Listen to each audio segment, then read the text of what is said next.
ये सारी बातें सिर्फ बेहयाई नीम वस्त्र यानी लिबास चुस्त पहनने का नतीजा है, बेहया सड़कों पे घूमने का नतीजा है। और उसके बाद ये लड़कियां बेहया होने के बावजूद कहती हैं तुम अपनी आंख की हिफाजत कर ले, तुम अपनी आंख को बचा लो।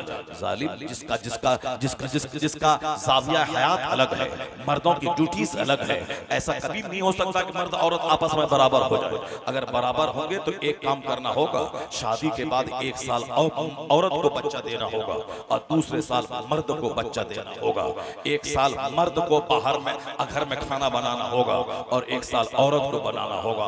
ऐसा कभी नहीं होगा। औरतें इस काम के लिए पैदा हुई हैं, अल्लाह ने उसको उसी तरह के स्ट्रक्चर बनाया है। नहीं ले सकता है। जिस दिन दिल बेदार होगा सबका मजहब मजहब इस्लाम होगा, सबका पैगंबर पैगंबर आज़म। नारे तकबीर, नारे रिसालत, जिक्र इमाम हुसैन।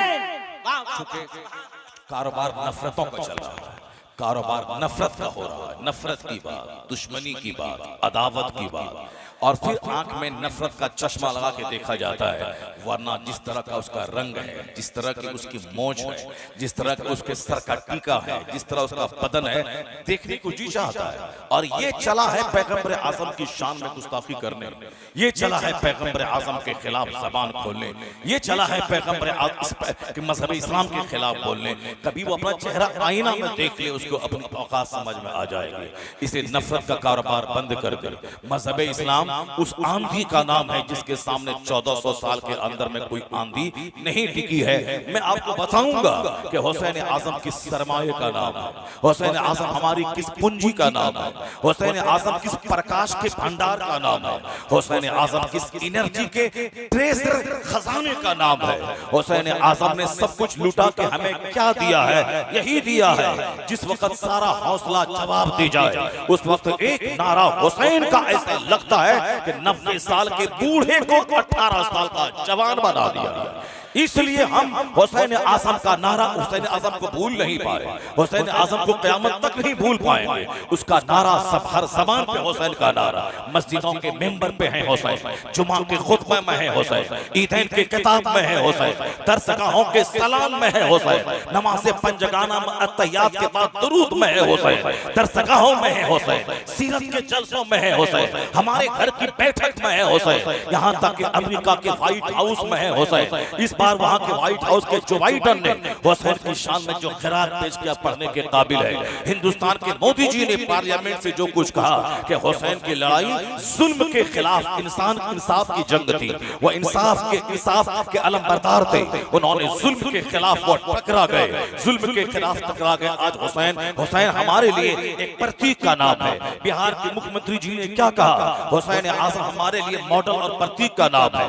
जब आदमी का हौसला गुम होने लगता है, वहाँ हुसैन का नाम लो तो हौसले की नई किरण पैदा हो जाती है। कभी लालू जी ने कहा था कि जब मैं अपने दोस्तों के गद्दारों के बीच में घिरता हूँ तो हमें हुसैन याद आ जाते हैं। फिर हुसैन की जिंदगी उन गद्दारों से निकलने का हमें रास्ता और रोशनी अता फरमाती है। आज नेताओं की जबान पे है हुसैन, व्हाइट हाउस के प्रेसिडेंट की जबान पे है हुसैन, चाइना जापान के पॉलिटिशियन की जबान पे है हुसैन। इसलिए कौन कहता हुसैन आजम सिर्फ मुसलमानों की शहीद आजम है, सिर्फ मुसलमानों के प्रकाश वाहक है? नहीं, एक स्कॉलर ने कहा he was the greatest martyr of mankind. इंसानी दुनिया का शहीद आजम है हुसैन, जिससे अपना बेगाना सब फायदा उठाता है। इसलिए हुसैन आजम आज सारे लोगों के लिए मॉडल है, हिंदुओं के लिए, नसरानी के लिए, क्रिश्चियन के लिए, यहूदी के लिए, जूस के लिए। जिस दिन आदमी जागेगा उस दिन सबका लीडर तन्हा हुसैन कहलाएगा। जिंदाबाद, नारे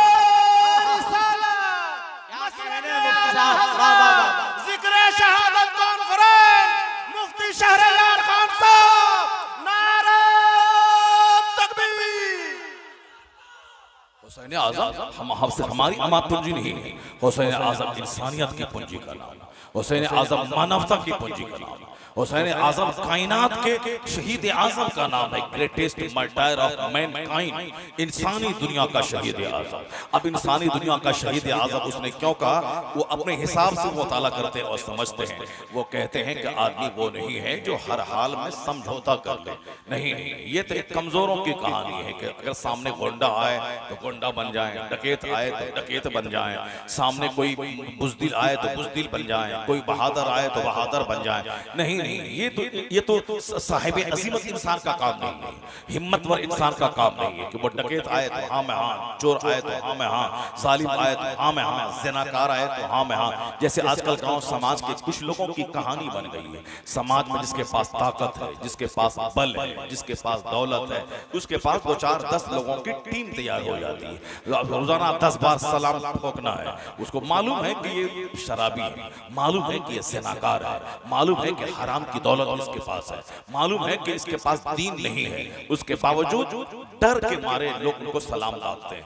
बगल में एक नमाजी, एक मुत्तकी आदमी जिसको सलाम करने से ढेर अजर मिलेगा, लेकिन बेचारा गरीब है, नहीं सलाम करता उसको। वे गरीब आदमी है, क्यों सलाम करे? अब वो पैसा वाला है, वो हरामखोर है, नमाज फजर नहीं पढ़ा, घर में कोई नहीं पढ़ा है, घर के सारे लोग रात के 3 बजे तक सिनेमा देखा है, कॉमेडी देखी है, ड्रामा देखा है, फजर की नमाज छोड़ा है। लेकिन चूंकि पैसा बोलता है, पैसा उसके पास है, उधर से भी एक आ गया, उधर से आ गया, उधर से आ गया, अंदर से चाय बना के लाया, बिस्किट खिला रहा है, उन 10-20 लोगों को पाल रहा है ताकि ये सब हमारे हाशिया बरदार रहे, मेरे साथ रहे।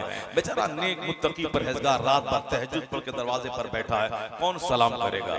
यह है गिरे हुए इंसानों की कहानी कि आदमी पैसे वालों का साथ देता है, जालिमों का साथ देता है, और जहां उसकी शाख घटी, वो जालिम डकैत जहां गरीब हुआ, जो पैसा वाला हरामखोर जहां गरीब हुआ, तो फिर उनके सारे दोस्त छट जाते हैं, वो तन्हा रह जाता है, कोई उसके पास नहीं रहता है, वो अकेला रह जाता है। चूंकि जितने भी मजनू थे वो सारे मजनू हलवा चाटने वाले मजनू थे, इसीलिए वो सब जमा हो गए। जब तक हलवा चाय बिस्किट है, ठीक है, मजनू है, और जहां वो सब खत्म हुआ, सब साइड लिया, तन्हा पड़ जाता है।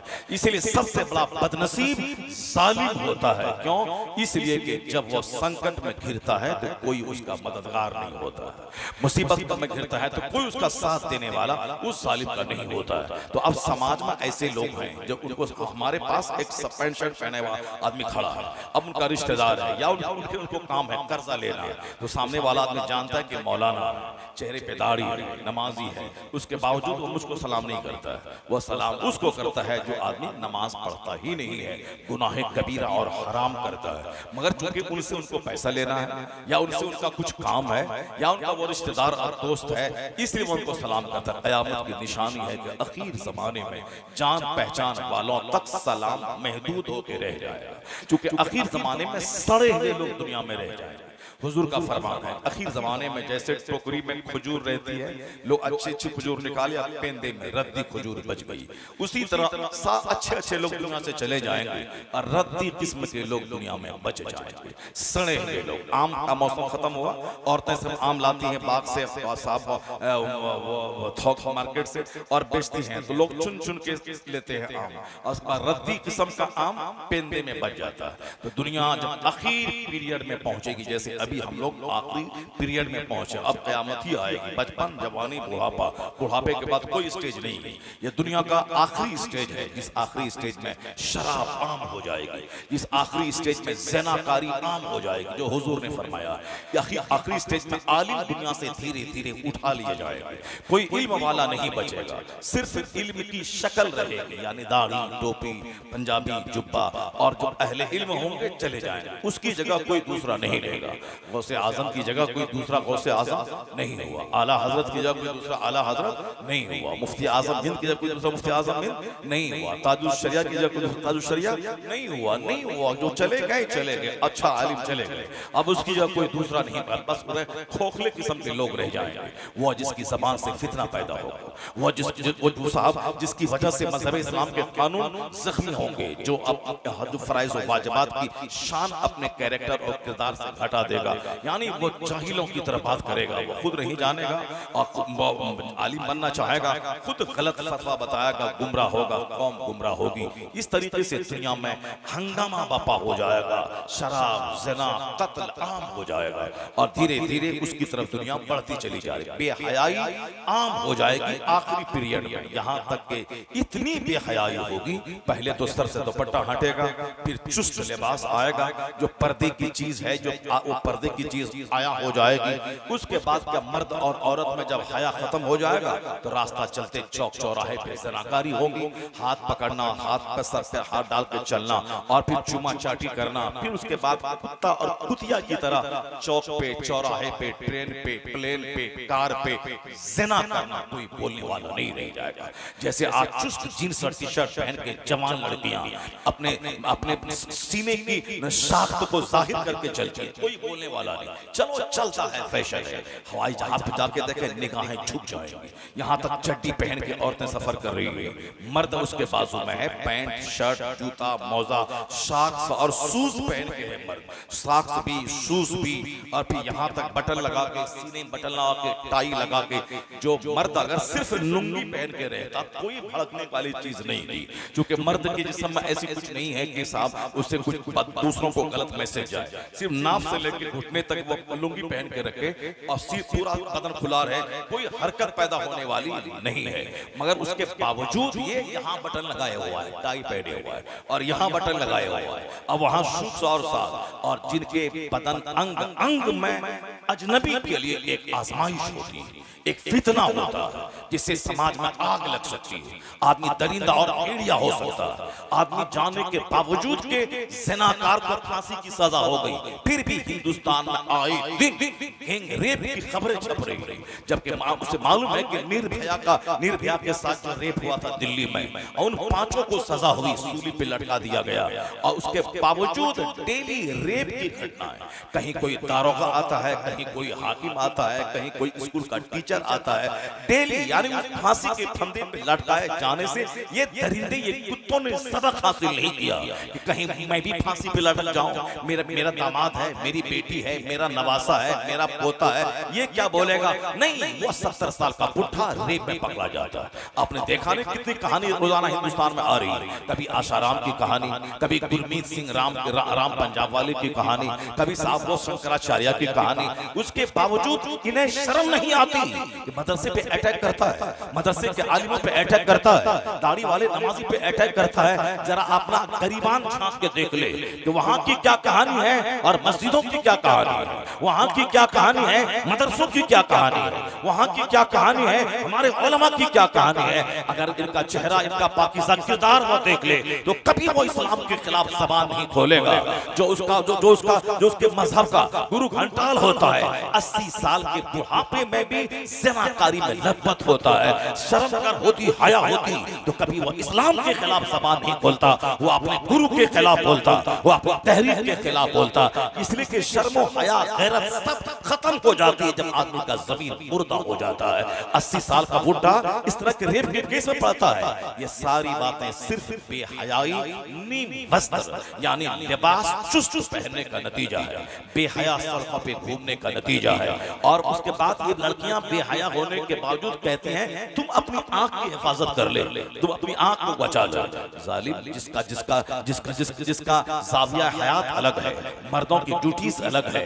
ऐसा कभी नहीं हो सकता कि मर्द औरत आपस में बराबर हो जाए। अगर बराबर होंगे तो एक काम करना होगा, शादी के बाद 1 साल औरत को बच्चा देना होगा और दूसरे साल मर्द को बच्चा देना होगा। 1 साल मर्द को बाहर में घर में खाना बनाना होगा और 1 साल औरत को बनाना होगा। ऐसा कभी नहीं होगा। औरतें इस काम के लिए पैदा हुई हैं, अल्लाह ने उसको उसी तरह का स्ट्रक्चर बनाया है, मर्दों के लिए वो पुरकशिश बन जाए, बाल बच्चा पैदा करने के काबिल बन जाए। मर्दों को अल्लाह ने कमाने के लिए पैदा किया है, तो उसकी ताकत, उसकी अकल, उसकी हड्डी को उसके मुकाबले में ज्यादा मजबूत बनाया है, ताकि ये 10-10 घंटे तक खेत में हल चलाएं, काम करें, पसीना बहाएं, फैक्ट्री के दरवाजे पर लाठी लेके 10 घंटे तक रात में तरबानी करें। क्या ये धर्मानी करेंगे तनहा? चाहे 1000 लोग बोले कि औरतें मर्द सम्मान सम्मान सम्मान सम्मान, दोनों बराबर हैं बराबर हैं बराबर हैं बराबर हैं, तो रात में फैक्ट्री के दरवाजे पे एक दिन मर्द दरबानी देगा 8 बजे से सुबह 5 बजे तक, और दूसरे दिन औरत दरबानी करेगी। और एक दिन ट्रैफिक पुलिस रात में मर्द रहेगा और दिन में औरत रहेगी, और दूसरे दिन में मर्द रहेगा, रात में अकेली औरत बीच चौराहे पे ट्रैफिक पुलिस बन के रात भर रहेगी ताकि गाड़ी एक्सीडेंट ना करे। फिर पता चल जाएगा कि औरत और मर्द दोनों बराबर कैसे है, बराबर कैसे है। बंबई में लोकल ट्रेन में औरतों के लिए अलग से डब्बा क्यों है, जब मर्द औरत दोनों बराबर है, दोनों बराबर है, एक साथ पढ़ेंगे एक साथ रहेंगे, फिर उनका डब्बा अलग क्यों है, इनका डब्बा अलग क्यों है, सबका डब्बा सेम रहे। फिर पता चल जाएगा कि क्या कुछ धमाल मच रहा है। और साहब लोकल ट्रेन पे क्या कुछ धमाल मचता है उस ट्रैफिक पुलिस के पास रात के 11-12 बजे के बाद क्या ड्रामा होता है, यह सबको मालूम है। क्योंकि ऐसा कभी नहीं होगा, नेचुरल सिस्टम के खिलाफ नहीं बोला जाना चाहिए। औरतें नेचुरली जिस काम के लिए पैदा हुई हैं वो काम उसको जेब देता है, मर्द जिस काम के लिए पैदा हुए हैं वो काम उसको जेब देता है। औरतें पर्दे में रहने की चीज हैं, औरतों को अल्लाह ने ऐसा बनाया है कि उसको चाहे ना चाहे उसको शर्म हया उसका जेवर है रहे। लेकिन आज दुनिया में ज़िनाकारी फैलाने में बेपर्दगी का हाथ है, मखलूत तालीम का हाथ है, एक साथ बैठने का हाथ है, और दुनिया चीख रही चिल्ला रही विज्ञान विकास, जय जवान जय किसान जय अनुसंधान जय विज्ञान विकास, हिंदुस्तान आगे बढ़ रहा है तरक्की कर रहा है। डेली रेप की घटनाएं हो रही, तरक्की कर रहा है, रोजाना औरतों की आबरू लूटी जाती है, उसको कत्ल किया जाता है, गैंग रेप और मर्डर, और सब हिंदुस्तान बढ़ रहा है। जो काम तुझे करना चाहिए वो काम कर, तेरे हाथ में सत्ता है, तेरे हाथ में फौज है, तेरे हाथ हुकूमत की चाबी है, तो जुल्म मिटा दे, अत्याचार मिटा दे, रिश्वत मिटा दे, औरतों पे अटैक मिटा दे, औरतों की बेहयाई मिटा दे, अटोरी सिस्टम मुतालबा जहेज मिटा दे।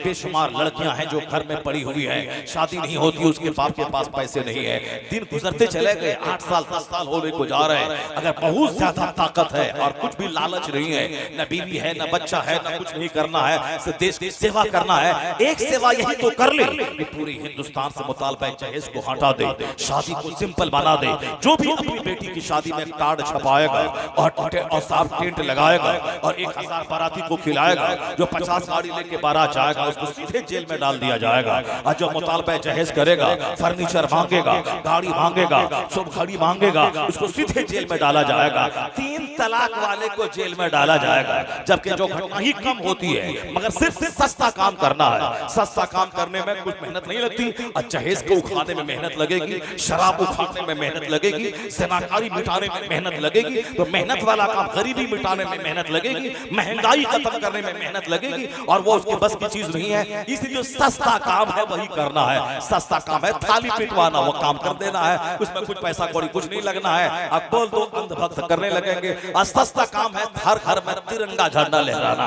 यह सस्ता काम है, पैसा कौड़ी लगना नहीं है, बाजार से खरीदना घर पे लगा देना है, तब कुछ सस्ता था। मैं कहता हूँ आज 75 साल से स्कूल में झंडा लग रहा है, कॉलेज में झंडा लग रहा है, चौक चौराहे पे झंडा लग रहा है, मेरे मदरसे में झंडा लग रहा है, फिर अलग से हर घर में तिरंगा का क्या मतलब होता है? मतलब यही कि जो काम कांग्रेस नहीं कर पाई 75 साल में, वो काम करके हमने दिखला दिया। जो काम कोई दूसरा नहीं कर पाया वो काम करके हमने दिखला दिया। बस इतना ही। बड़ा काम तो कर रहे हैं, छोटा मोटा काम थाली पिटवाना है, नोटबंदी करवा देना है, ये करना है। बड़ा काम करना है तो आप बड़ा काम कीजिए। बड़ा काम है कि मुतालबा जहेज को खत्म कर दीजिए। 40-40 साल की बेटियां पड़ी हुई हैं और उससे कोई शादी का खर्चा उसके पास नहीं है। आप एक जबरदस्त कानून पास कीजिए कि कोई घड़ी तक मांगे, भनक तक लग गई कोर्ट को, तो सीधे उसको 10 साल की जेल की सजा हो जाएगी। इस तरह जबरदस्त सजा नाफिज कीजिए। 25 साल कमाता है, एक दिन की शादी में सारा पैसा बंदा फूंक देता है। 25 साल कमाता है, सऊदी अरब जाके 10 साल कमाया और उसके बाद आया, एक दिन की शादी में सारा पैसा उड़ा दिया। मेरे पास पैसा है, मैंने 2 करोड़ की शादी कर दी। हमारे पड़ोस में 50 गरीब लोगों की गरीब बेटियां हैं, उनकी शादी के लिए कोई पैसे नहीं है। ये तो हम लोगों है, हमारा इस्लाम जो कहता है, जो हमारे उलमा कहते हैं, ये उसी की धमक है कि चंद शरीरों से हटकर बहुत सारे लोगों के घर में सिंपल शादी भी है। 5 आदमी के बीच में निकाह होता है, मस्जिद में निकाह होता है, बगैर बगैर कार्ड छपाई बगैर डेकोरेशन के निकाह होता है। निकाह होता है किसी को पता नहीं चलता है, 5 आदमी के बीच में अक़्द होता है। यह तो कहते हैं कि मज़हब इस्लाम के खादिम इन उलमा का कमाल है कि खूब जबरदस्त खिताब करते करते लोगों की बुराई पे तनकीद करते करते जो सैलाब को उन्होंने रोका है, आंधी को रोका है, जो शरीर किस्म के लोग हैं वो नाचते हैं, गाते हैं, डीजे बजाते हैं। बहुत सारे ऐसे लोग हैं जो सिंपल ढंग से रात में शादी हो गई, शाम में शादी हो गई, सुबह हो गई। और मैं कभी कभी कहता हूं अगर इस्लाम बचाना है तो मत देख के कौन क्या बोलता है, अपना फैसला खुद कर। अपनी मस्जिद, अपना दारुल क़ज़ा, अपना इदारे शरिया, अपने इमाम, अपने मौलाना, अगर तुम्हारा सारा केस इदारे शरिया चला गया, तुम्हारा खरबों रुपए जो कचहरी में खर्च होता सारा पैसा बच जाएगा। और फिर उनका कानून जो बना है 3 तलाक का, वो रद्दी की टोकरी में पड़ा रह जाएगा, उसका कोई असर तुम पे ना होगा। तुम केस करेगा तब ना सजा होगी। तुम्हारा केस इदारे शरिया जाएगा, तुम्हारा केस आलिम के पास जाएगा, तुम्हारा केस अपने मजहबी इदारों में जाएगा, फिर कचहरी और कचहरी में सन्नाटा छा जाएगा, क्योंकि वहां 70-80% केसेस मुसलमानों के होते हैं जो गुस्से में नादानी की वजह से उसके सारे केस होते हैं। पैसा कमाना, वकील को देना, पैसा कमाना, कचहरी में खर्च करना। आला हजरत ने आज से 100 साल पहले कहा था कि मुसलमान अपने भाइयों की दुकान से सामान खरीदें और मुसलमान अपना सारा मुकदमा अपने बीच में अपने आलिमों के पास जाके फैसला कर ले, तो इनका खरबों रुपए जो कचहरी में खर्च होता है वो बच जाएगा। उससे अपने गरीब भाइयों के कारोबार के लिए उसको पैसा रहेगा, हमारी मईशत मजबूत होगी, हमारी इकोनॉमी मजबूत होगी, हमारी गरीबी दूर होगी, ज़कात लेने वाला कोई नहीं रह जाएगा, सारे लोग ज़कात देने वाले बन जाएंगे, हमारा इदारा मजबूत होगा, हमारी तंजीम मजबूत होगी, हमारी मईशत मजबूत होगी, कोई कंगाल नहीं रहेगा।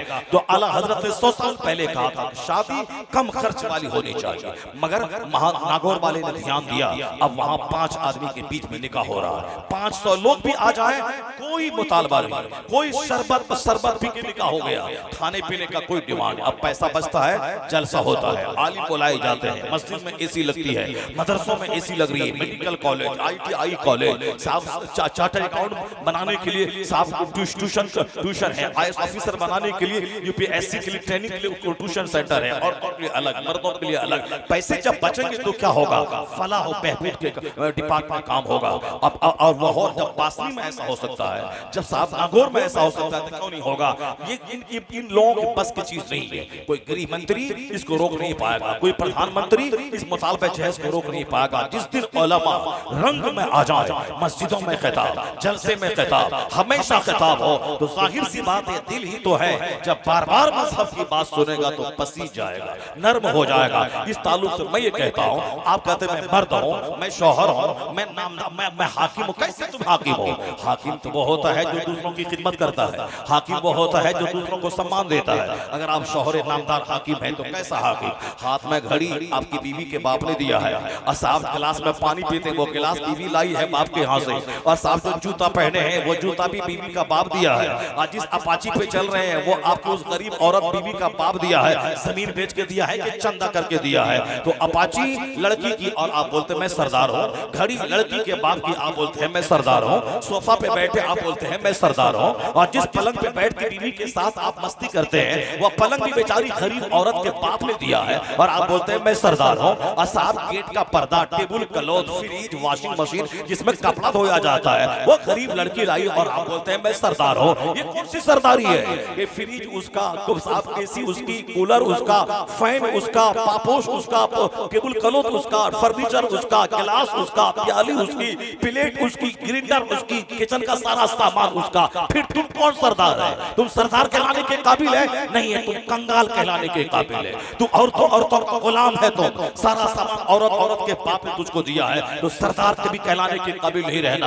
अब वो चाय बनवाएगी, चप सीधी करवाएगी, सर पे बैठ के पेशाब करेगी, सारा नाज उठाना पड़ेगा क्योंकि सारा सामान उसी का दिया हुआ है। तेरे बाप ने पैदा किया, अपाची तुम्हारी बीवी के बाप ने दिया, तेरे बाप ने पढ़ाया, गाड़ी का 4 व्हीलर तुम्हारी बीवी के बाप ने दिया, फिर तेरा क्या है? कभी सरदार मत कहलाना कि मैं सरदार हूँ, मैं हाकिम हूँ, मैं शौहरे नामदार हूँ। शौहरे नामदार हाकिम वो होता है जो अपना घर बनाता है, अपनी गाड़ी खरीदता है, अपना पलंग खरीदता है, अपना सोफा खरीदता है, अपना फ्रिज खरीदता है, अपना ग्राइंडर खरीदता है। उसके बाद वो लड़का वाले से कहता है सिर्फ दुल्हन चाहिए, कुछ नहीं, दुल्हन। और तो वही सबसे बड़ा जहेज है, लड़की चाहिए। ही और कुछ नहीं लेगा, ना बेडशीट लेगा, ना कोई पापोश लेगा, ना बेड, ना साफ फर्नीचर लेगा, ना साफ अटैची लेगा, कुछ नहीं, सिर्फ दुल्हन चाहिए। और लड़की को लेके आए और कहे ये पलंग मेरा है रानी बन के तुम रहो, या फ्रिज मेरा है रानी बन के तुम पानी पियो, या सोफा मेरा है रानी बन के तुम बैठो, या ग्राइंडर मेरा है रानी बन के मसाला तुम पीसो, ये सारा सामान मेरा है। मालूम है अगर ऐसा हुआ तो औरत तेरे पांव के नीचे दिल बिछा देगी। तू सरदार है, तू शोहरे नामदार है, 80 साल का बुढ़ापा आएगा, न तलाक की नौबत आएगी, न तकरार की नौबत आएगी।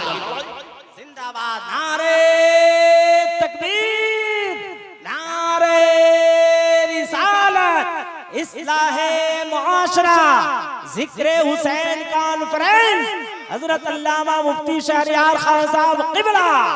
क्या कहने मुफ्ती साहब? हुसैनी बनना होगा।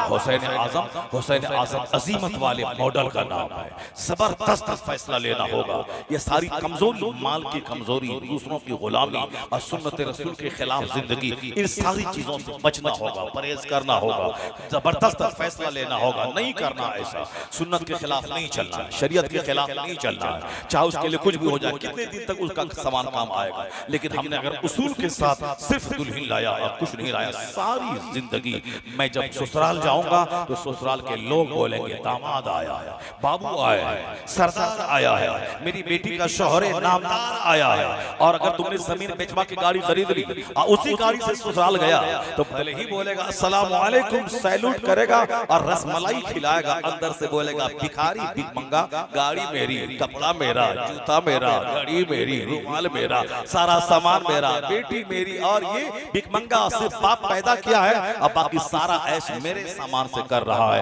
इज्जत और खुददारी इसमें नहीं, खुददारी उसमें है कि अपनी गाड़ी, अपना जूता, अपना पैंट, अपना शर्ट, अपनी पंजाबी, अपना रुमाल, सब अपना मोबाइल, सबके साथ जाएं। बीवी को अपना कपड़ा दें, बीवी को मोबाइल दें साहब, और मल्टीमीडिया मोबाइल मत दें, सिर्फ कॉल जाए कॉल आए वही उसको मोबाइल दें, ताकि आपकी गैर मौजूदगी में वो सिनेमा नहीं देखे, गैर मौजूदगी में वो ज़नाकारी का मंजर न देखे। वरना तू रहेगा बंबई में, यहाँ गैर ज़नाकारी का मंजर देखेगी, उसके बदन में आग लगेगी, कोई नहीं रहेगा तो देवर के घर में घुस जाएगी, तुम्हारे चचेरे भाई के घर में घुस जाएगी, तुम्हारे दोस्त को फोन करके बुला लेगी, तो तू रहेगा पंजाब में, तेरी बीवी यहाँ हामिला हो जाएगी, बच्चे हरामी पैदा होंगे। अगर तू चाहता है कि मेरा बच्चा हलाली हो, तू चाहता है कि मेरी बीवी के बदन को कोई दूसरा टच न करे, तो अपनी बीवी को गंदे मोबाइल से बाज रख, अपनी बीवी के हाथ में कुरान दे दे, बीवी के हाथ में तस्बीह दे दे, बीवी के हाथ में नमाज पंजगाना की पाबंदी दे दे। उसको नमाज से फुर्सत न मिले कि कोई गंदा मनाजिर देख सके, तिलावत से फुर्सत न मिले कि दोस्तों को बुला के घर में 1 घंटा बात कर सके, उसको जिक्र और दुरूद से फुर्सत न मिले कि वो बाजार घूमने के लिए जाए। इसलिए उसको इस कदर उसको दीनदारी दे दे, परहेजगारी दे दे कि ताकि तू 2 साल के बाद जब लौट के आएगा पंजाब और दिल्ली से, तो बीवी तेरी होगी, तेरा बच्चा तेरा होगा, तेरा घर तेरा रहेगा। तकबीर, नारे रिसालत, मसलके आला हजरत, उलमाए अहले सुन्नत, शायर इंटरनेशनल जनाब दिलबर शाही कलकत्तवी, शायर इस्लाम तबारक अंजुम साहब क़िबला, हजरत मौलाना मुफ्ती शमसुद्दीन चतुर्वेदी। माशाअल्लाह पूरी टीम आ गई है। अब इसका मतलब है कि अब मुझको थोड़ी खत्म कर देनी है, क्योंकि दिलबर भाई आ गए और दिलबर भाई की मौजूदगी में फिर क्या बात है साहब। और झारखंड के लोग दिलबर भाई के सामने किसी को कुछ चलने नहीं देता है। हमने तो देखा साहब, वहाँ पंजाब में देखा, हाँ हमने देखा माशाअल्लाह सुभान अल्लाह, पंजाब में हमने देखा दिलबर भाई की इज्जत साहब इससे 10 गुना बड़ा मजमा है, और सारा मजमा दिलबर भाई को सुनना चाहता है। क्या अल्लाह ने इज्जत दी है, और आपके झारखंड का नाम उन्होंने रोशन किया, झारखंड तो गिरिडीह का नाम रोशन किया नाते नबी के हवाले से। आप पूरा एकदम दिन 2-2 घंटे तक, 2.5 घंटे तक नात पढ़ना है, किसी के सीने में इतना दम नहीं होगा। 2 बीवी को भी संभालना है, बच्चों को भी संभालना है, और सीने में दम है। यहाँ एक बीवी वाला साहब साहब एक बीवी वाला खिखीर की तरह देखने में लगता है, गाल चिपका हुआ है, बदन सटा हुआ है। क्यों इस बंदा खिखीर की तरह? इससे सबक हासिल करो। देखो साहब, देखो दो बीवी की मौजूदगी में चेहरा देखो, ऐसा लगता है कि डेली जवान होते चले जा रहे हैं। और मैं तो चाहूंगा कि 4 शादी कर ले और साहब बिल्कुल सुन्नत पे अमल हो जाए। सऊदी अरब का आदमी सिर्फ 4 शादी करेगा, हिंदुस्तान का आदमी हिजड़ा और बुज़दिल है क्या? सऊदी अरब के लोग आदमी 4 शादी करते हैं, उसको इज्जत की निगाह से देखा जाता है। और हमारे यहाँ एक से डबल होगा तो सब सोता गया से देना जायज नहीं। वहाँ खामोश रहना फर्ज है। क्यों? अब वाज होने वाला, तकरीर होने वाली, अब मुसलमानों को समझाया जाएगा।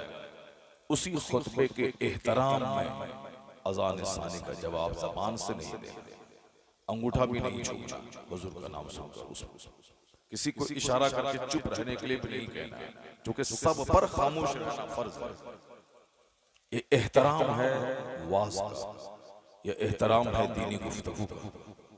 इसलिए जब भी दीनी गुफ्तगू हो तो आम नेताओं के भाषण की तरह उसको नहीं समझा जाए, क्योंकि आम नेताओं के भाषण में तो 95% झूठ होता है और अपनी मनगढ़ंत बात होती है। और इस महफिल में जितने भी लोग आके खिताब करते हैं, अक्सर बातें उनकी नहीं होती हैं, अल्लाह की, अल्लाह के रसूल की होती है। इसलिए अल्लाह रसूल की बात को अल्लाह का बंदा, मुस्तफ़ा का गुलाम गौर से सुनेगा, और इस कदर गौर से सुनेगा कि एक बार दिल में वो बात उतर गई तो मरते दम तक वो बात दिल से नहीं निकलेगी। इस महफिल की कदर करनी चाहिए। जन्नती महफिल, गुनाह मिट रहे हैं। यहाँ आपकी आंखें किसी लड़की को नहीं देख रही, यहाँ आपकी आंखें उलमाए कराम की जमात को देख रही। आंखों का नूर बढ़ रहा है, आंखों की रोशनाई बढ़ रही है। यहाँ आप किसी होंडों के साथ नहीं बैठे। इस महफिल को चारों तरफ से अल्लाह के फरिश्ते घेरते हैं। करोड़ों की तादाद में फरिश्ते होते हैं जहाँ अल्लाह रसूल का जिक्र होता है। तो आज आप फरिश्तों के साथ बैठे, नूरी मखलूक के साथ, चिल्लाओ मत, नूरी मखलूक के साथ बैठे। तो इस महफिल की कदर करें। करोड़ों महफिलों में एक इकलौती महफिल है जहाँ आप आते हैं गुनाहों का बोझ लेकर, लेकिन जब यहाँ से लौटते हैं तो बेशुमार गुनाहों का दाग मिट चुका होगा। यहाँ सुभान अल्लाह अल्हम्दुलिल्लाह की सदा ज़बान से निकलनी चाहिए। गीबत, चुगलखोरी नहीं, फहश बात नहीं, बस खामोश रह के अल्लाह की तस्बीह पढ़ते हुए जिक्र रसूल, जिक्र हुसैन, जिक्र खुदा, जिक्र सालिहीन को सुनना। और ऐसा नहीं कि कोई कहानी सुनने के बाद इंटरटेनमेंट में मजा मिल जाए, नहीं, बात सारी अपनी जिंदगी में उतारने के लिए सुनना। इस कहानी के पेट से मुझको नसीहत क्या मिलती है? कुरान शरीफ में आया है कि लक़द कान फी क़ससिहिम इबरतुल लिउलिल अलबाब। अल्लाह फरमाता है कि in these stories are tokens for those who keep sense. इन कहानियों में अक्लमंदों की आंख खुलने की बात है। किन कहानियों? सूरह यूसुफ के शुरू में अल्लाह कहता है नहनु नक़ुस्सु अलैका अहसनल क़सस। हम एक बेहतरीन कहानी तुम्हारे सामने बयान करते हैं। कौन कहता है? अल्लाह तबारक व तआला। कुरान शरीफ के सूरह यूसुफ के शुरू में अल्लाह कहता है मैं एक बेहतरीन कहानी कहता हूँ, और वो कहानी है जो तुम्हारी जिंदगी के हर कदम कदम पे काम आने वाली कहानी। बिल्कुल सूरह यूसुफ में जो कुछ बातें कही गई हैं, आदमी प्रैक्टिकल में आदमी आज भी अपने समाज में, अपने घर में, अपने मुआशरे में उन बातों को महसूस करता है।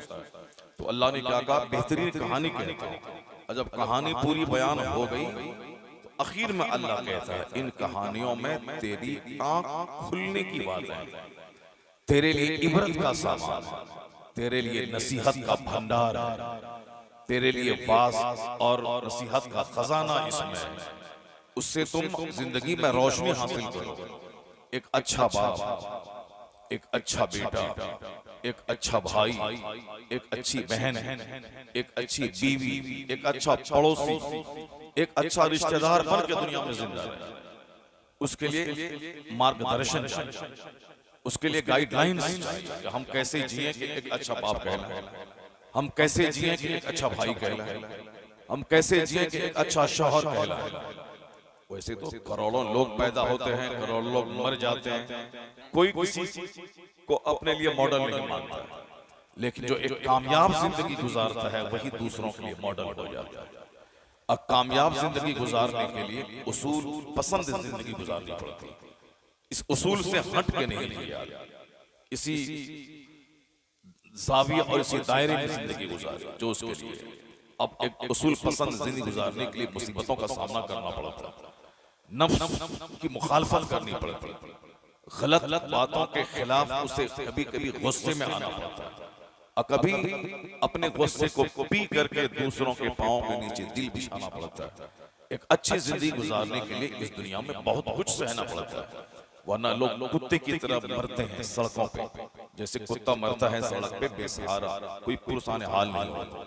आप क्या कहते हैं कि जाओ तुम कुत्ते की मौत मरेगा, क्या मतलब? कुत्ते की मौत मरने का मतलब ये हुआ जैसे आप सड़क पे गाड़ी लेके जा रहे हैं, कुत्ता आया टकरा गया मर गया, अब उसकी लाश वहीं सड़क पे सड़ गई, न कोई रोने वाला है न कोई उसकी लाश को दफन करने वाला है। इसलिए लोग कहते हैं कि तुम कुत्ते की मौत मरेगा।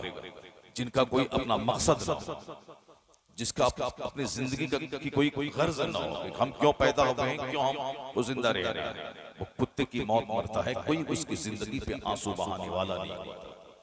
यहाँ तक कि जब आदमी बूढ़ा हो जाता है तो उसके बच्चे समझते हैं कि जल्दी से मरेंगे, जगह खाली करें, पाखाना पेशाब करके मेरे घर को महका रहे। जिस बेटे के लिए आप सारी जिंदगी भीख मांगते रहे, अजमेर शरीफ में 50 बार जाके बेटे की भीख मांगी, वो बेटा 80 साल की उम्र को जब आप पहुंचते हैं वो आपकी मौत का इंतजार करता है। जब वो आपको तकलीफ में देखता है, जब घर में पेशाब पाखाना होता है, और उस स्टेज पे जब बंदा पहुंचता है जिसके लिए आपने जिंदगी की भीख मांगी थी, वो आपके लिए मौत की भीख मांगता है। रिश्तेदार को खबर मिलती है कि फला साहब अब तक जिंदा है, यानी अब तक वो मरा नहीं, मेरे मरने का इंतजार सब करते हैं। जो बीवी रोजाना पेशाब पखाना साफ करती है, बज़ाहिर तो बोलती है कि मैं खिदमत करती हूँ, कुछ भी रहे जिंदा रहे ताकि मैं देखती रहूं, अंदर से उसका दिल भी कहता है कि इस कष्ट में ये बुढ़ा मुब्तला है, ये मर जाए ताकि उनके हक में भी बेहतर है और घर वालों के हक में बेहतर है। यानी हम एक वक्त पे इस कदर बेवजन हो जाते हैं कि कोई इज्जत हमारी दुनिया में नहीं रहती। लोग मेरे मरने का इंतजार करते हैं, और जब मैं मर जाता हूँ तीजा 40वां तक मेरा बेटा याद रखता है, और वो अपने लिए कि बुढ़ा मर गया, अगर हम 40वां करेंगे तो नहीं करेंगे तो समाज वाला क्या बोलेगा। समाज वाले को दिखाने के लिए 10 बकरा ला के ज़बह करता है ताकि लोग जान लें कि मैंने अपने बाप का 40वां शानदार ढंग से किया। बाप को कब्र में क्या हो रहा है, आग है कि बाग है कि सांप है कि बिच्छू है, उस बेटे को कोई मतलब नहीं। मतलब सिर्फ ये है कि उसको बाप की डेड बॉडी पे राजनीति करनी है कि समाज के मालदारों को बुला के खिलाना ताकि वो मालदार मुझे अच्छा समझे, नेताओं को बुलाना है ताकि जब संकट में मैं पड़ूं तो नेता मेरा काम आ जाए, थानेदार गुंडे एसपी एमएलए विधायक सांसद को बुलाना ताकि जब कभी मैं उनसे कोई काम पड़े तो मेरा काम आसानी से, मेरी बिरयानी को खा करके काम आसानी से कर दे। बाप तुम्हारा हमदर्द कौन है? जिस बेटे के लिए तुमने नमाज छोड़ी, जिस बेटे के लिए तुमने 1 करोड़ बार झूठ बोला, जिस बेटे के लिए हज फर्ज हुआ था 25 साल पहले, तुमने 25 साल तक हज नहीं किया कि बेटा पढ़ के डॉक्टर बन जाए, इंजीनियर बन जाए तब हज करूंगा, बेटी की शादी हो जाए तब हज करूंगा। जिस पर हज फर्ज हो जाए, जितनी ताखीर करेगा गुनाह कबीरा उसके नाम अमाल में लिखा जाएगा।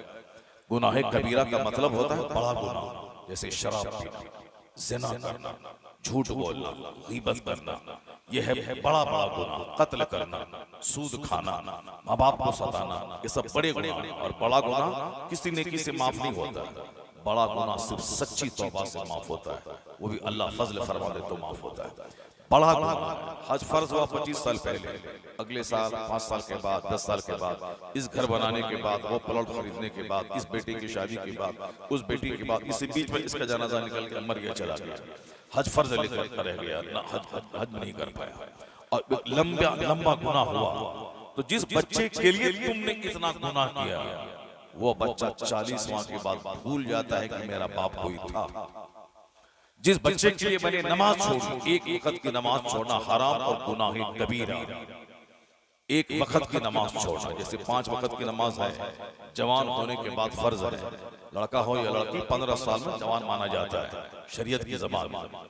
और 10 साल के बाद जिस दिन नाइट फॉल लड़के को हुआ जवान, जिस दिन लड़की को महाना खून आया जवान। अगर 15 साल तक में न महाना खून नहीं आए, एहतलाम ना हो, मगर वो जवान 15 साल के बाद नमाज फर्ज हो जाती है। एक वक्त की नमाज छोड़ना हराम और गुनाह कबीरा। जैसे शराब पीना हराम, ज़िना करना हराम, उसी तरह नमाज छोड़ना हराम। और क़यामत के दिन सबसे पहला सवाल नमाज का होगा। हुजूर ने कहा, जिस हुजूर ने कहा कि अल्लाह एक है, जिस हुजूर ने कहा क़यामत है, जिस हुजूर ने कहा कि कुरान अल्लाह की किताब है, उसी हुजूर सल्लल्लाहु अलैहि वसल्लम ने कहा कि इन्ना अव्वल मा युहासबु बिहिल अब्द यौमल क़यामति सलात। क़यामत के दिन सबसे पहला सवाल नमाज का होगा। फ़इन सलहत फ़क़द अफ़लहा व अंजा। अगर नमाज के बारे में जवाब देने में कामयाब हो गया तो वो कामयाब और बामुराद हो गया। वइन फसदत, अगर नहीं जवाब दे पाया, फ़क़द ख़ाबा व ख़सर, वह हिलाक और तबाह व बर्बाद हो गया। मुहर्रम का खिचड़ा बाद में, 12वीं का जुलूस बाद में, 11वीं का खिचड़ा बाद में, गरीब नवाज के मज़ार पे हाजिरी, वो सब बाद में। सबसे पहला सवाल होगा तुमने नमाज पढ़ी या नहीं पढ़ी। और नमाज छोड़ना गुनाह कबीरा। 12वीं का जुलूस सारी जिंदगी कोई नहीं निकाले, उतना बड़ा गुनाह नहीं। मुहर्रम शरीफ में कोई फातिहा नहीं दिलाया, बहुत बड़ा कोई गुनाह ही नहीं। वो एक मोहब्बत की बात है, नफल बात है, अच्छा काम, फर्ज वाजिब नहीं। कोई सारी जिंदगी इमाम हुसैन की फातिहा नहीं दिलाए, गौसे पाक का खिचड़ा नहीं दिलाए, 12वीं का जुलूस नहीं निकाले, हराम भी नहीं है, गुनाह भी नहीं है, कुछ सवाब मिलेगा करने के बाद। मगर अगर नहीं करेगा तो गुनाह नहीं। जैसे तहज्जुद की नमाज पढ़ना बहुत बड़ी नेकी है, बहुत बड़ा सवाब, लेकिन कोई नहीं पढ़ेगा तो कोई गुनाह नहीं। इशराक की नमाज, जो फजर की नमाज पढ़ने के बाद मस्जिद में बैठा रहे, सूरज निकलने के 20 मिनट के बाद 2 रकात नमाज पढ़ के निकले, उससे एक हज, एक उम्रा का अजर मिलेगा। जरा बोलो ना तुम सुभान अल्लाह। बात समझ में मेरी आ रही नहीं आ रही? अभी 2 घंटे की तकरीर सुनिए, आधा घंटा मुझको अपने मन से बोलने दीजिए तमहीदी तौर पर, फिर उसके बाद 1 घंटा 1.5 घंटा मैं आपको मैदान करबला की सैर कराऊंगा कि करबला के पेट से मेरे लिए क्या नसीहत की खुराक मिल रही है। इमाम हुसैन ने 55 साल की जिंदगी कैसे गुजारी है, और जिंदगी का जो आखिरी दिन था वो क्या पैगाम दे के दुनिया से गया है। ये ऐसा है, वो कहानी किस्सा हम नहीं बोलेंगे, और हमारे आला हजरत ने नहीं मखसूम बताया है कि तुम कहानी हाय सोहरा, हाय सकीना, हाय ज़ैनब, खुद रो दूसरों को रुलाओ, ये आला हजरत ने मना किया।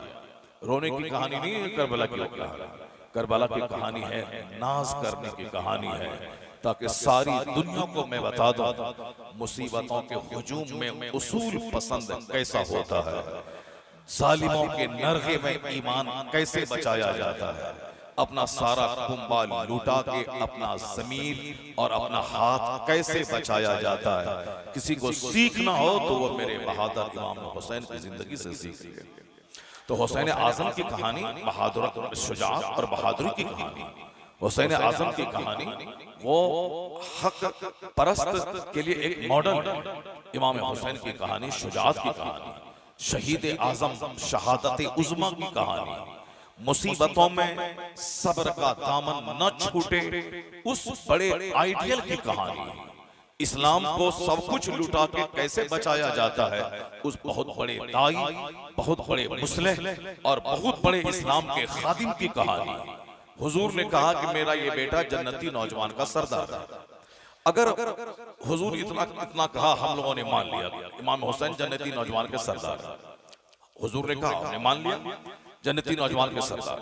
मेरे बारे में अगर मेरा बाप कह दे कि मेरा बेटा अखाड़े का पहलवान है, जो अगर मेरा बाप पीर है या बड़ा खतीब है तो लोग कहते हैं हाँ ठीक है, जब बाप बोला है तो ठीक है, लेकिन दिल में एक खटक सी रहती है। पहलवान तो वही होता है जो दूसरे पहलवानों को पछाड़ दे, पहलवान तो वही होता है जो सारे पहलवानों से ज्यादा ताकत रखता हो। कमांडर इन चीफ तो वह होता है जो सारी फौज से ज्यादा बलवान हो, यानी जो फौज का कमांडर होता है वो कमांडर सबसे ज्यादा हिम्मत वाला, सबसे ज्यादा ताकत वाला, सबसे ज्यादा मुसीबतों की आंखों में आंखें डाल के उस कष्ट को झेलने वाला, सबसे ज्यादा बहादुर और हिकमत और तदबीर वाला होता है, सबसे ज्यादा मुसीबतें उठाने वाला होता है, वो कमांडर इन चीफ होता है। तो हुजूर ने हुसैन के बारे में कहा कि हसन और हुसैन जन्नती नौजवान के सरदार है।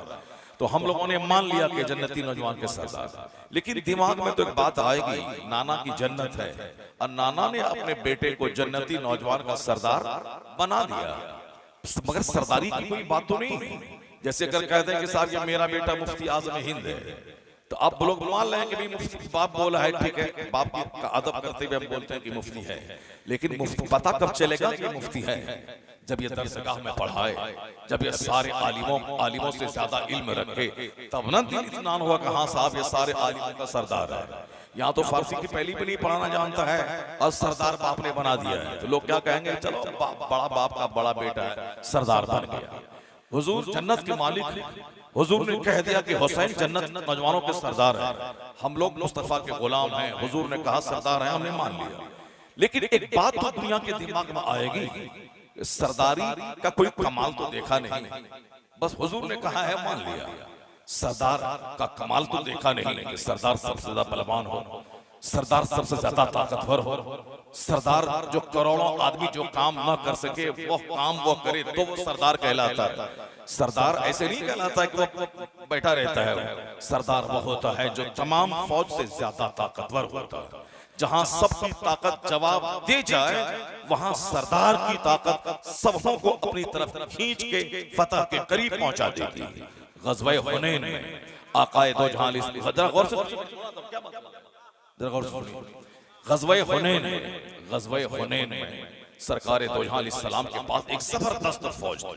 मैदान बद्र में 313 सरकार के गुलाम, 1000 से ज्यादा काफिरों की तादाद, और वो सब के सब बड़े बड़े सरगना हैं, चौधरी, बड़े बड़े मशाक, तीर अंदाज, तलवार खूब झूम के बरसाने वाला, यानी बहुत कलाकार लोग मौजूद थे। और इधर कौन लोग थे?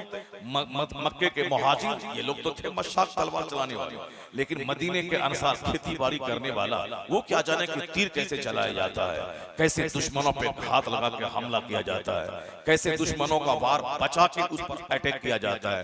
ये तो जंगी तजर्बा नहीं था, ऐसे लोग थे वहां मैदान बद्र में जमा थे। मुहाजिरीन तो थे मशाक, लेकिन ये अंसार जो थे उनको मक्का के लोग समझते थे खेती बाड़ी करने वाला क्या जंग कर पाएगा। 313 थे, वो 1000 से ज्यादा थे, लेकिन मालूम है मैदान बद्र में कम तादाद में रहने के बावजूद हुजूर की निगरानी में जो जंग लड़ी गई, ऐसी लड़ी गई कि काफिरों के 70 सरदार मारे गए। जो सरदार मक्का का बोलता था कि ये 313 को तो चुटकी में उड़ा देंगे, इसकी हैसियत क्या है, 313 को चुटकी में उड़ा देंगे, ये भूखा है, प्यासा है, मदीना से चल के बद्र आया है, 150-200 किलोमीटर दूर चल के आया है, पैदल आया है, 313 है, सिर्फ 10-20 घोड़े हैं, 60-70 ऊंट हैं, एक ऊंट पर 3-3 लोग सवार होके आया है, पैदल चल के आया है, थके मांदे निहत्थे, इनको तो 1 मिनट में जंग शुरू होके खत्म कर देंगे। वो सरदार शराब पी करके, तलवार भांज के, तीर कमान पे सीधा करके, यानी वो सब ट्रेन था और सबके पास मजबूत राशन है, खाना पीना शराब सब कुछ है। इन 313 को निहत्थों को तो चुटकी में उड़ा देंगे, वो लोग समझता था, लेकिन हिम्मत के सामने सब कुछ देर हो जाती। हुजूर की तरबियत और शहादत का जज्बा, मक्का के काफिर वो सोचते थे कि मैदान जीत भी जाएं और जान बचा के चले भी जाएं, लेकिन ये 313 जान बचाने नहीं, जान देने आए, शहादत पाने आए। इसलिए क़यामत तक कहीं भी जंग हो, इस बात को हमेशा याद रखना, जो जान देने जाता है मुझको शहादत पाके जन्नत जाना है, और जो जान बचाने जाता है, जान बचाने वाला 1 करोड़ क्यों ना हो और जान देने वाला 100 की तादाद में क्यों ना हो, जो जान देने जाता है ये हमेशा गालिब रहता है। क्योंकि जिसको जान ही देना है तो वो क्या बुज़दिली दिखलाएगा, उसको तो आखिरी हद तक बहादुरी दिखला के जीत हासिल करनी है। और जो जान बचाना चाहता है वो सोचता है कि हम मार भी दें और हमको जख्म भी ना हो और हम अब जान बचा के घर भाग भी जाएं, वो नहीं लड़ पाएगा। इसलिए कभी भी क़यामत तक मुस्तफ़ा के गुलाम से कोई भी जीत हासिल नहीं कर पाएगा, क्योंकि मुस्तफ़ा का गुलाम जीतने नहीं जाता है, मुस्तफ़ा का गुलाम शहादत पाके जन्नत जाना चाहता है। आज भी क़यामत तक यही रंग रहेगा हमारा। वो हर करोड़ की तादाद में क्यों ना हो, जो जान बचाने जाता है उनका दिल छोटा होता है, वह बुज़दिल होता है, और जो जान देने जाता है उसके हाथ का डंडा तलवार से ज्यादा कारी काम करता है। तो जान देने का जज्बा रखे आदमी, शहादत पाने का, तो कभी भी उसका चेहरा मैला नहीं होगा, कभी भी जंग से शिकस्त खुर्दा नहीं लौटेगा। मैदान बद्र में 313 वो रंग दिखलाया कि जो बोला था कि चुटकी में 313 को उड़ा देंगे, तो 3 घंटे के अंदर 1000 से ज्यादा लोग थे वो, उनके 70 सरदार मारे गए और उतने ही कत्ल किए गए, गिरफ्तार किए गए, और जो बचे सब उल्टे पांव मक्का की तरफ सारा सामान छोड़ के भाग गए। यानी जो बोला था कि चुटकी में मार देंगे, चुटकी में वो सब मारे गए, और फतह मुबीन ऐसी दर्ज हुई कि 5000 फरिश्तों की तादाद उन निहत्थे मुसलमानों की मदद के लिए वो तादाद आ गई। तो जब हिम्मत पाकीज़ा हो, शहादत का जज्बा हो, और क़यादत मुस्तफ़ा की हो, और उनके गुलामों की फरमाबरदारी हो, तो फिर मदद आसमान से नाजिल होती है। या 313 रहे, 5000 फरिश्ते आके उनकी तरफ से लड़ा करते हैं। नारे तकबीर, नारे रिसालत, अज़मते इस्लाम, शाने मुस्तफ़ा जाने रहमत, जिक्रे इमामे हुसैन, सरज़मीने राजपुरा। काम चोर नहीं होता है मुसलमान तो जान देना जानता है। रब के नाम पे, इस्लाम के नाम पे, मस्जिद के नाम पे मुसलमान जान देना जानता है। यही वजह है कि इससे दुनिया का नसरानी भी थर्राता है, दुनिया का यहूदी भी थर्राता है, मुशरिक भी थर्राते हैं, सारे लोग थर्राते हैं। अगर थर्राते नहीं हैं और हमारी कोई हैसियत नहीं है, हम कमजोर हैं, निहत्थे हैं, गरीब हैं, हम दबे कुचले हैं, तो दबे कुचलों पे डिबेट करने की क्या जरूरत है। जो दबा है, कुचला है, गरीब है, जिनको चुटकी में उड़ा देंगे, मार देंगे, भगा देंगे, जेल में डाल देंगे, तो इन पे पानी पी पी करके टीवी में बैठ के डिबेट करने की क्या जरूरत है। जो दबा है, कुचला है, बेसहारा है, जो जाहिल है, जो बेचारा गरीब है, जो खस्ता हाल है, जो दिल्ली पंजाब में नौकरी करने जाता है, जो ट्रेन पर बैठ करके पंजाब नौकरी करने जाता है, जिसके पास ना इल्म है ना अक्ल है, वो बोलता है ना वो लोग इनके पास ना इल्म है ना अक्ल है ना शऊर है, ये अनाड़ी है, गंवार है, जाहिल है, सिर्फ बच्चा पैदा करना जानता है। एक 10 बच्चा पैदा कर दिया, कैसे खिलाएगा ये नहीं जानता है। हमारे पास डॉक्टर है, हमारे पास इंजीनियर है, हमारे पास IAS ऑफिसर है, हमारे पास मिनिस्टर है, हमारे पास हुकूमत है, हमारे पास सल्तनत है, हमारे पास गवर्नमेंट है, मेरे पास आर्मी है, मेरे पास ED है, मेरे पास सुप्रीम कोर्ट है, मेरे पास जज है, मेरे पास सब कुछ है। नाज है इन लोगों, ये है सब कुछ हमारे पास। ये निहाता बेसहारा, जब निहाता बेसहारा हम हैं तो फिर इसके खतरा क्यों है, इससे डर क्यों लगता है, इस पर डिबेट क्यों कर रहा है टेलीविजन पे, इस पे तबसरा अमेरिका क्यों कर रहा है, इस पे बहस चाइना जापान क्यों कर रहा है। मस्जिदों को टारगेट, मदरसा को टारगेट, टोपी को टारगेट, साफदारी को टारगेट, लिबास को टारगेट, चटाई को टारगेट, हिजाब को टारगेट, साहब निकाब को टारगेट। आखिर क्यों, जब बेसहारा है जिसको चुट मसल देगा एक चुटकी बजाने में, तो फिर इसके हिजाब पे टारगेट, नमाज पे टारगेट, ज़कात पे टारगेट, मदरसा पे टारगेट, मस्जिद पे टारगेट, हमारी दाढ़ी पे टारगेट, हमारी माँ बहन बेटियों के निकाब पे टारगेट। आखिर क्यों? ये बज़ाहिर बोलता है जबान से कि ये कमजोर है, निहत्था है, कुछ नहीं है, जाहिल है, अनाड़ी है, मगर अंदर में ऐसी खटक पैदा हो रही है इसको कि जिस दिन ये दाढ़ी वाला जाग गया, जिस दिन ये हिजाब पहनने वाली खातून ने अपनी गोद से मुजाहिद को पैदा किया, तो फिर उस दिन न कोई नसरानी की आंधी बचेगी, न कोई यहूदियत की आंधी बचेगी। उस दिन दुनिया के हर घर में इस्लाम दाखिल हो जाएगा, हर दरख्त बोलेगा, हर जगहों पे इस्लाम का कलमा पढ़ा जाएगा। इसलिए एक दहशत है, एक वहशत है। इसीलिए न चाह करके भी 24 घंटे, कभी पार्लियामेंट में, कभी असेंबली में, कभी मीटिंग में, कभी टीवी की डिबेट में 24 घंटे इस्लाम पे चर्चा, मुसलमानों के प्रॉब्लम्स पे चर्चा, 3 तलाक पे चर्चा, कभी साहब हिजाब पे चर्चा, कभी दाढ़ी पे चर्चा, कभी माइक के अजान पे चर्चा। यह चर्चा इसीलिए है, अंदर से उनका दिल इतना डर रहा है कि जिस दिन यह सोया हुआ शेर जगा, उस दिन हिंदुस्तान से लेकर अमेरिका तक सिर्फ एक ही कलमा होगा, ला इलाहा इल्लल्लाह।